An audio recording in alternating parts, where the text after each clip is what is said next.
तो अब हम शुरू करते हैं विवेक चूड़ामणि का 13वां भाग। 13वें भाग में गुरु निधिध्यासन को और विस्तार से समझाते हैं। इस भाग में निधिध्यासन पर गुरु ने पूरा जोर दिया है और बताया है कि निधिध्यासन ज्ञान की नींव को दृढ़ करता है। जैसे एक ही भवन की नींव जितनी गहरी और मजबूत हो, भवन उतना ऊंचा, वैसे ही निधिध्यासन जितना गहरा उतना ज्ञान स्थायी। जो साधक श्रवण और मनन के बाद निधिध्यासन छोड़ देता है उसका ज्ञान कमजोर रह जाता है। जो साधक तीनों को पूरा करता है उसका ज्ञान अटूट होता है। इसलिए उपनिषद बार बार निधिध्यासन पर भी बल देते हैं। निधिध्यासन का उच्चतम रूप है विचार समाधि, जिसमें मैं ब्रह्म हूँ का विचार इतना गहरा हो जाता है कि अन्य सब विचार स्वतः रुक जाते हैं। यह विचार समाधि धीरे धीरे निर्विचार समाधि में बदलती है, जहाँ विचार भी नहीं रहता, केवल शुद्ध चेतना रहती है। रमण महर्षि विचार मार्ग पर बल देते थे। मैं कौन हूँ यह विचार इतना गहरा उतारो कि उत्तर देने वाला भी लुप्त हो जाए। फिर गुरु ब्रह्माकार वृत्ति के बारे में बताते हैं। ब्रह्माकार वृत्ति यानी ब्रह्म के आकार की चित्त वृत्ति। ये निधिध्यासन का सीधा फल है। जैसे पानी के पात्र का आकार ले लेता है, वैसे ही चित्त ब्रह्म के आकार ले लेता है। इस वृत्ति में मैं और ब्रह्म का भेद बहुत सूक्ष्म हो जाता है। जब यह वृत्ति बन जाती है तो वह अज्ञान आवरण को हटाती है और ब्रह्म साक्षात्कार होता है। यह ब्रह्माकार वृत्ति ही अपरोक्ष अनुभव का तत्काल कारण है। ज्ञान केवल बुद्धि का नहीं, भावनात्मकता का भी अंग है। मैं ब्रह्म हूँ केवल विचार नहीं, यह एक भाव भी है। जब यह भाव हृदय की गहराई से उठता है, कोरे बौद्धिक निष्कर्ष के रूप में नहीं, तब यह रूपांतरकारी होता है। इसलिए भक्ति मार्ग और ज्ञान मार्ग अंततः एक हो जाते हैं। शंकराचार्य जो ज्ञान मार्ग के महान आचार्य थे, वे भावपूर्ण भक्ति स्तोत्र भी लिखते थे। निस्वार्थ सेवा निधिध्यासन की सहायक है। जब सेवा में दूसरे में ब्रह्म दिखता है या भाव रखा जाए तो यह सेवा भी एक प्रकार का निधिध्यासन है। रामकृष्ण परमहंस कहते थे, शिव ज्ञान से जीव सेवा। यह भाव से की गई सेवा अहंकार को कम करती है, वासनाओं को कम करती है और चित्त को शुद्ध करती है। शुद्ध चित्त में निधिध्यासन और गहरा होता है। श्रवण मनन और निधिध्यासन का क्रम क्यों, इसके पूछे जाने पर गुरु उत्तर देते हैं कि श्रवण पहले, क्योंकि जब तक सुना ना हो तब तक विचार किस पर करें। मनन दूसरा, क्योंकि जब तक संशय हो तब तक ध्यान में वह संशय बाधा बनेगा। निधिध्यासन तीसरा, क्योंकि यह अनुभव का चरण है और अनुभव समझ में बाद में आता है। यह क्रम तोड़ा नहीं जा सकता। कुछ लोग ध्यान से ही आरंभ करते हैं, जो उचित नहीं। आधार यानी कि श्रवण मनन के बिना भावन यानी कि निधिध्यासन नहीं टिकता है। आत्म साक्षात्कार अकस्मात होता है, परंतु यह अकस्मात वर्षों की तैयारी का फल होता है। जैसे बांध में जल धीरे धीरे भरता है और एक दिन बांध टूट जाता है, वैसे ही साधना धीरे धीरे संचित होती है और एक दिन साक्षात्कार का बांध टूटता है। उस क्षण में मैं और ब्रह्म का संपूर्ण भेद मिट जाता है। यह क्षण शब्दों के परे है, केवल जिया जा सकता है। साक्षात्कार होने के बाद भी उसे स्थिर करने की आवश्यकता है। जैसे नई रंगाई कपड़ों को फिर से धूप में दिखाना होता है ताकि रंग पक्का हो जाए, वैसे ही साक्षात्कार के बाद निरंतर उस अनुभव में रहना आवश्यक है और इसे ही निष्ठा कहते हैं, स्थायी अखंड ब्रह्म निष्ठा।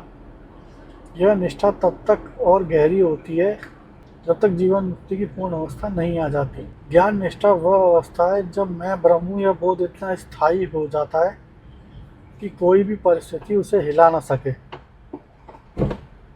सुख आए तो संभाव, दुख आए तो संभाव, प्रशंसा हो तो संभाव, निंदा हो तो संभाव। यह संभाव कृत्रिम नहीं, यह ज्ञान का स्वाभाविक परिणाम है। जब यह जाना जाए कि मैं अखंड आत्मा हूँ तो बाहरी परिस्थितियाँ भीतर की शांति को भंग नहीं कर सकती। निधिध्यासन केवल ध्यान कक्ष तक सीमित नहीं रहना चाहिए, यह जीवन में उतरना चाहिए। जब बाजार में हो सब ब्रह्म में देखो, जब घर में हो परिवार में हो तो सब ब्रह्म में देखो, जब कठिन परिस्थिति में हो तो यह भी ब्रह्म की लीला है, यह जानो। यह जीवन निधिध्यासन है। यह केवल बैठकर किए गए ध्यान से अधिक शक्तिशाली है, क्योंकि यह जीवन के प्रत्येक क्षण को ध्यान बना देता है। तीनों साधनाओं का संयुक्त फल अपरोक्ष अनुभव, जीवन मुक्ति और अंत में विदेह मुक्ति है। श्रवण से अज्ञान का बाहरी आवरण हटता है, मनन से संशय का आवरण हटता है और निधिध्यासन से वासना आवरण हटता है। तीनों आवरण हटने पर ब्रह्म का शुद्ध प्रकाश प्रकट होता है। यह प्रकाश ही ज्ञान है, यह ज्ञान ही मुक्ति है। वैराग्य निधिध्यासन का अनिवार्य साथी है। जब तक संसार में सुखों की तीव्र आसक्ति है, तब तक मनन निधिध्यासन में नहीं टिकता। वह बार बार उन सुखों की ओर भागता है। वैराग्य यानी कि संसार के भोग अनित्य और दुख मिश्रित हैं, यह समझ मन को वापस खींचती है। वैराग्य और निधिध्यासन एक दूसरे को साथ बढ़ाते हैं। जितना गहरा वैराग्य उतना गहरा निधिध्यासन, जितना गहरा निधिध्यासन उतना ही स्वाभाविक वैराग्य। मुमुक्ष यानी कि मोक्ष की तीव्र इच्छा, यह साधना का इंजन है। जितनी तीव्र मुमुक्ष उतना ही तीव्र साधना। जैसे जलते घर में फंसा व्यक्ति पूरी शक्ति बाहर निकालने के लिए प्रयत्न में लगा देता है, वैसे ही तीव्र मुमुक्षु सभी शक्ति साधना में लगाता है। इस तीव्रता में मोक्ष शीघ्र होता है। मोक्ष न हो क्या लाभ, यह भावना साधक को अथक बना देती है। साधना को बोझ नहीं समझना चाहिए, यह आनंद का मार्ग है। प्रत्येक ध्यान में कुछ न कुछ शांति मिलती है, प्रत्येक विचार में कुछ न कुछ स्पष्टता आती है, प्रत्येक सुनने में कुछ न कुछ नया समझ में आता है। यह प्रत्येक पल का आनंद साधना को सुगम बनाता है। जो साधना में आनंद पाता है वह स्वेच्छा में साधना करता है। जो इसे कर्तव्य समझ के करता है वह जल्दी थक जाता है। श्रवण दो स्रोतों से होना चाहिए। पहला है शास्त्र और दूसरा है सद्गुरु। शास्त्र में उपनिषद, गीता, ब्रह्मसूत्र ये ज्ञान के प्रामाणिक स्रोत हैं। इनका स्वयं अध्ययन करना एक प्रकार का श्रवण है, परंतु शास्त्र का अर्थ सदा स्पष्ट नहीं होता, इसलिए सद्गुरु से श्रवण अनिवार्य है।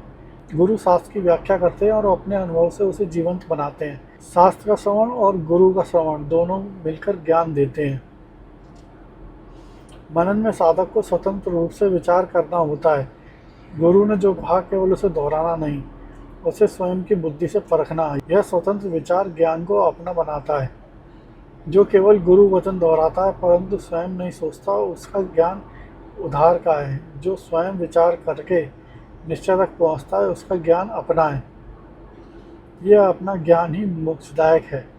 निधिध्यासन स्वानुभव का मार्ग है।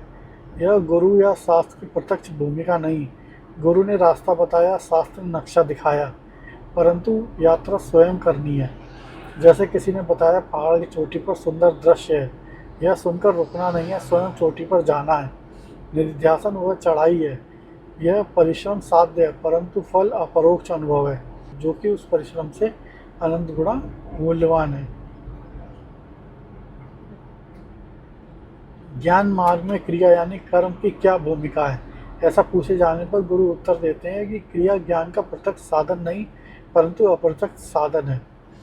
निष्काम कर्म, सेवा, ज्ञान, यज्ञ ये चित्त शुद्ध करते हैं, जिससे ज्ञान के लिए पात्रता बनती है। जब चित्त शुद्ध हो जाता है तो श्रवण, मनन, निधिध्यासन शीघ्र फल देते हैं। इसलिए गृहस्थ आश्रम में रहते हुए अपने कर्तव्यों को निष्काम भाव से करना, यह भी ज्ञान मार्ग की तैयारी है। शिष्य गुरु से पूछते हैं, हे गुरु, श्रवण, मनन, निधिध्यासन के विस्तृत विवेचन से मेरी बुद्धि और स्पष्ट हुई है, परंतु एक प्रश्न है, इस साधना में सबसे बड़ी बाधा क्या है और उसका निवारण कैसे करें? गुरु बोलते हैं कि यह प्रश्न उत्तम है, क्योंकि सिद्धांत जान लेना पर्याप्त नहीं, व्यवहारिक बाधाओं को जानना और उनका समाधान करना भी आवश्यक है। आगे गुरु बताते हैं कि सबसे बड़ी बाधा है देहात्म भ्रम, यानी कि मैं देह हूँ। यह अनादि और गहरी धारणा। यह धारणा इतनी गहरी है कि कभी कभी ज्ञान होने के बाद भी कुछ समय तक पुरानी धारणा वापस आती है। जैसे लंबे समय से चले आ रहे व्यसन को एकदम छोड़ना कठिन होता है, वैसे ही यह अनादि देहात्म संस्कार को मिटाने में समय लगता है। इसलिए निधिध्यासन का निरंतर अभ्यास आवश्यक है। देहात्म भ्रम को दूर करने के लिए बार बार यह विचार करना चाहिए कि देह जड़ है, मैं चेतन हूँ। देह बदलती है, मैं नहीं बदलता। देह दिखती है, मैं देखता हूँ। देह को रोग होता है, मुझे नहीं। देह मरती है, मैं नहीं मरता। यह विचार बार बार करने से धीरे धीरे मैं देह नहीं, यह बोध दृढ़ होता है। जब यह बोध दृढ़ होता है मैं ब्रह्म हूँ, यह स्वाभाविक रूप से समझ में आता है। देहात्म भ्रम से अतिरिक्त काम, क्रोध, लोभ भी साधना की बाधाएं हैं।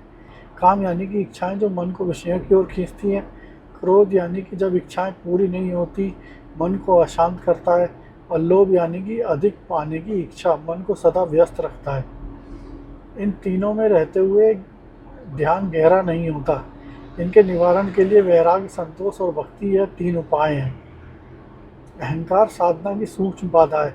कभी कभी मैं साधना कर रहा हूँ, यह मैं ज्ञानी हो रहा हूँ, मेरी साधना अच्छी है, यह अहंकार साधना में ही घर कर लेती है। यह साधना अहंकार सबसे खतरनाक है क्योंकि यह छिपा होता है। इसका निवारण है साधना मैं नहीं कर रहा हूँ, ईश्वर की कृपा से हो रही है, यह भाव रखना। यह भाव अहंकार को गलाता है।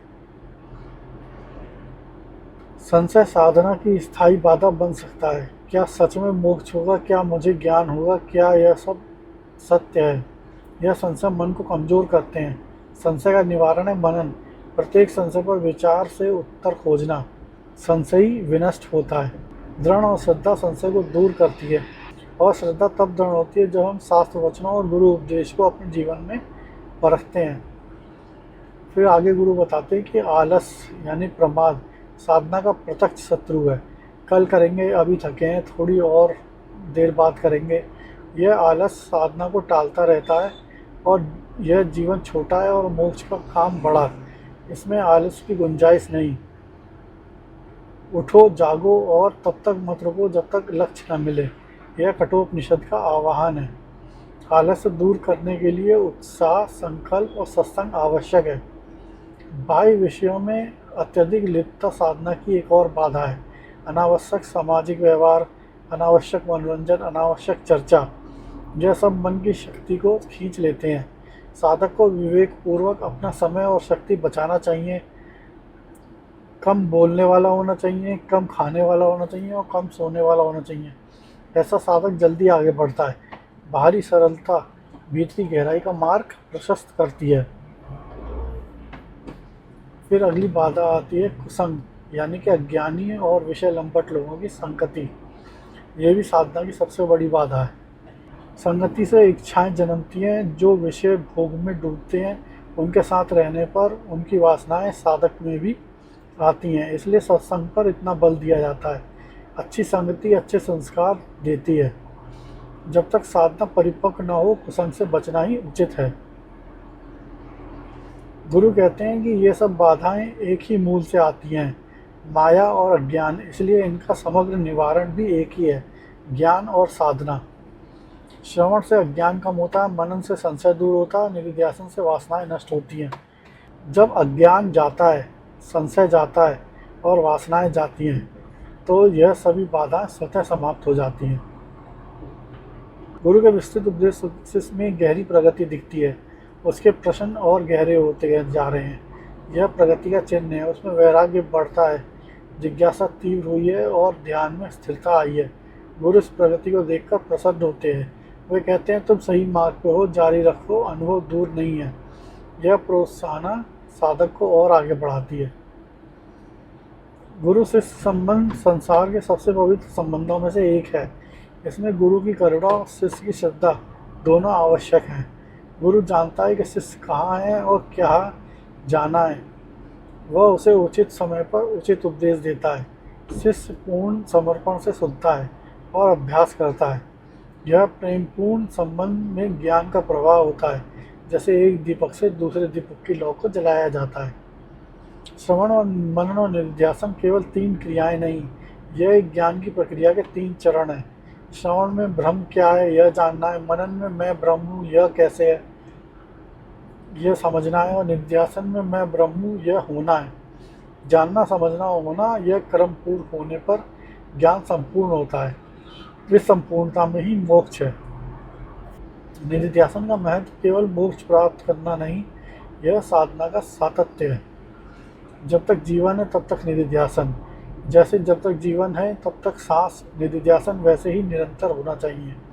यह बोझ नहीं, यह आनंद है। जितना गहरा निधिध्यासन उतनी गहरी शांति। इसलिए महान ज्ञानी भी अंत तक साधना करते रहे। शंकराचार्य, रमण महर्षि, उनके लिए साधना और जीवन एक ही थे। यह ज्ञान मार्ग, श्रवण, मनन, निधिध्यासन केवल भारत के लिए नहीं, केवल हिंदुओं के लिए नहीं, यह सार्वभौमिक है। विश्व के प्रत्येक गहन साधक ने इसी मार्ग पर चलकर सत्य पाया है, चाहे वो किसी भी परंपरा का हो। इस्लामी, सूफी, ईसाई, रहस्यवादी, बौद्ध ज्ञानी, सभी ने अपनी अपनी शैली में यह 3 चरण अपनाए हैं। सत्य एक है, मार्ग अनेक है, परंतु सभी मार्गों का यही त्रिसूत्र है। आज के युग में श्रवण के अनेक साधन हैं, प्रवचन, पुस्तकें, ऑडियो, वीडियो, इनका सदुपयोग करना चाहिए, परंतु एक बात अनिवार्य है कि सद्गुरु की व्यक्तिगत उपस्थिति में श्रवण करें। ऑडियो वीडियो में ज्ञान तो मिलता है, परंतु वो ऊर्जा संचार नहीं होता जो प्रत्यक्ष गुरु सानिध्य में होता है। इसलिए जहाँ संभव है गुरु के सानिध्य में जाना और उनके प्रत्यक्ष बैठकर श्रवण करना श्रेष्ठकर है। आज के युग में मनन की विशेष आवश्यकता है, क्योंकि आज बहुत सी जानकारी है परंतु विचार कम है। सोशल मीडिया, समाचार, मनोरंजन, इसमें इतना समय जाता है कि गहरे विचार के लिए समय बचता ही नहीं है। मनन के लिए समय और एकांत चाहिए। प्रतिदिन कम से कम थोड़ा समय मोबाइल बंद करें, शोर से दूर जाकर केवल मैं कौन हूँ, ब्रह्म क्या है, इस विचार पर चिंतन करें। यह मनन आज के युग में क्रांतिकारी साधना है। इस भाग में 3 साधनाओं का संपूर्ण विवेचन होगा। श्रवण यानी कि गुरु मुख और शास्त्र से ज्ञान का श्रवण, यह ज्ञान मार्ग का प्रवेश द्वार है। मनन यानी कि तर्क, विचार और संशय निराकरण, यह ज्ञान का दृढ़ता है। अनिर्ध्यासन ब्रह्म चिंतन का निरंतर अभ्यास, यह अनुभव में उतारना है। तीनों मिलकर परोक्ष ज्ञान को अपरोक्ष अनुभव में बदलते हैं। श्रवण, मनन और निध्यासन, इन तीनों का समन्वय करना ज्ञान मार्ग की कुशलता है। कभी अधिक श्रवण करो जब नई समझ चाहिए, कभी अधिक मनन करो जब संशय हो, कभी अधिक निध्यासन करो जब अनुभव की गहराई चाहिए। ये समन्वय साधक की वर्तमान अवस्था के अनुसार बदलता रहता है। सद्गुरु इनमें सटीक मार्गदर्शन देते हैं। जब श्रवण, मनन और निध्यासन परिपक्व हो जाते हैं तब अपरोक्ष अनुभव की प्रतीति होती है। यह प्रतीक्षा व्याकुल नहीं, शांत होनी चाहिए। जैसे किसान बीज बोने के बाद शांतिपूर्वक वर्षा की प्रतीक्षा करता है, वैसे ही साधक साधना करने के बाद शांतिपूर्वक साक्षात्कार की प्रतीक्षा करे। मेरा प्रयत्न पूर्ण है, अब ईश्वर की कृपा और गुरु की कृपा पर निर्भर है। यह भाव, इस निश्चिंत प्रतीक्षा में ही प्राय साक्षात्कार होता है। गुरु शिष्य को प्रोत्साहित करते हुए कहते हैं, तुमने बहुत कुछ समझ लिया, साधना में लगे रहो, जो बीज बोया है वह आवश्यक फल देगा। मोक्ष की इच्छा जितनी गहरी, जितनी सच्ची और जितनी तीव्र है, उतनी ही शीघ्र प्राप्ति होगी। मेरी कृपा और ईश्वर की कृपा सदा तुम्हारे साथ है। अब जाओ और साधना में लगो। यह प्रोत्साहन शिष्य के लिए अमूल्य है। गुरु का विश्वास शिष्य की शक्ति को कई गुना बढ़ा देता है। तो इसी के साथ आज का यह भाग समाप्त करते हैं।